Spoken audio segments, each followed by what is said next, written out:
Hey guys, it's Parker here from HTC, and we are in LA at the Stress Level Zero offices.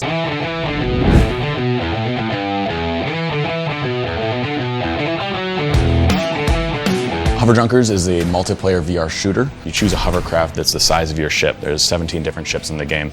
Pick which one fits your personality and fits the size of your room. When you launch into a match, you have 5 pieces that you start with, and you can place that loot around your ship to create makeshift cover. There's loot crates throughout that you can pick up and find, scavenging for more loot that you can turn in for points, or you can use to additionally fortify your ship. When you encounter another player, a gunfight ensues where you could either fight or flight, you could try to exchange with them, or you could try to run away.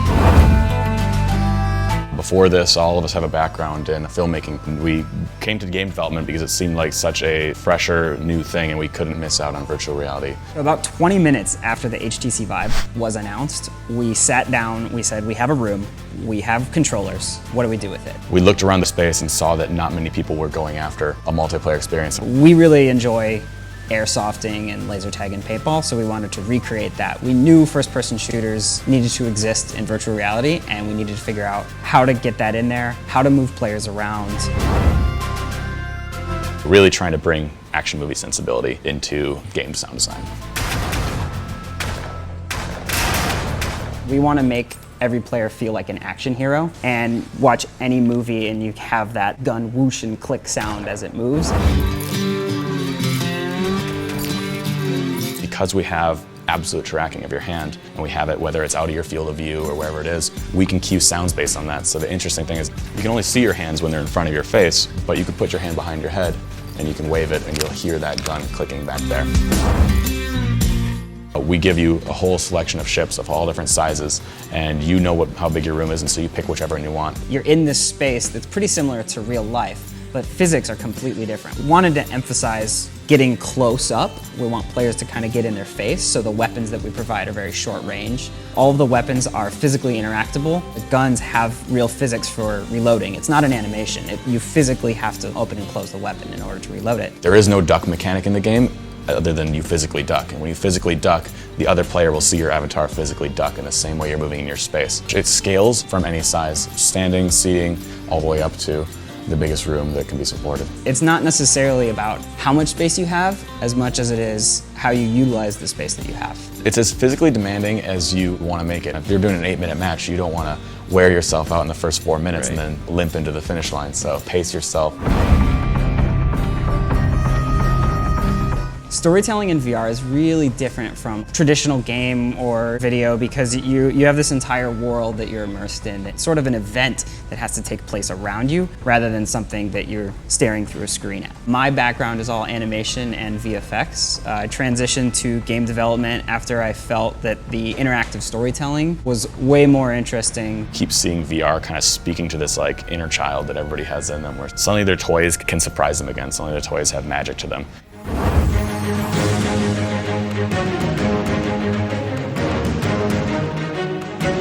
The environment of everything being in sort of this desert wasteland came from the fact that we knew we would be sort of at a performance cap. We have to run at 90 frames per second. We only have a certain amount of GPU process that we can take over, so let's go with a sort of barren environment and push that as far as we possibly can. One of the things that we did to prevent this sort of vection feeling was to create a stable environment around your peripherals, such as increasing the deck size of ships out and around you so that you always have that visible sort of stable thing that is just in your view, even if you're not focusing on it, that keeps you grounded. Chill,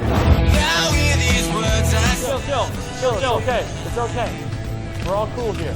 There's an opportunity in VR to create social experiences. For a long time, we kept hearing VR is not social, it's for isolated experiences. And so we wanted to make something that's the opposite of that and have that ready at launch so people can go right away, go, wow.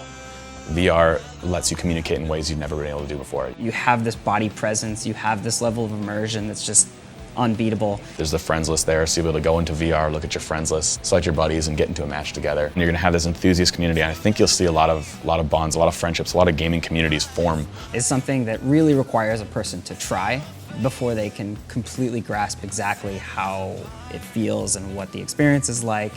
And likewise, our game really requires somebody to get in there and have a gunfight.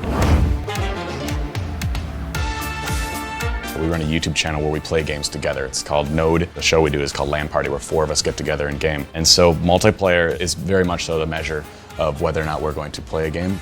Right now we run a daily live stream 5 days a week on Twitch. We broadcast in the game development section. We have a switchboard behind us where we pick who's doing the most interesting things and put them on the stream. And we found that there's a community that's developed around that, where they really are interested in what's going on, how we're developing for VR. It's been really motivating for the team and really refreshing to develop publicly. We have the behind the scenes channel where we do dev blogs and really try to kind of dig into what goes into the process, what we do around here on a daily basis. We've met friends, we have the community of people we play with online. There's dozens of guys that we can hop in with and have a full game instantly, just getting to know people. There's never been something that is so experiential in terms of you have to really see it to fully understand what it is. And I've never also seen anything that has such a high percentage of people after they try it going like, oh my God, how do I get it?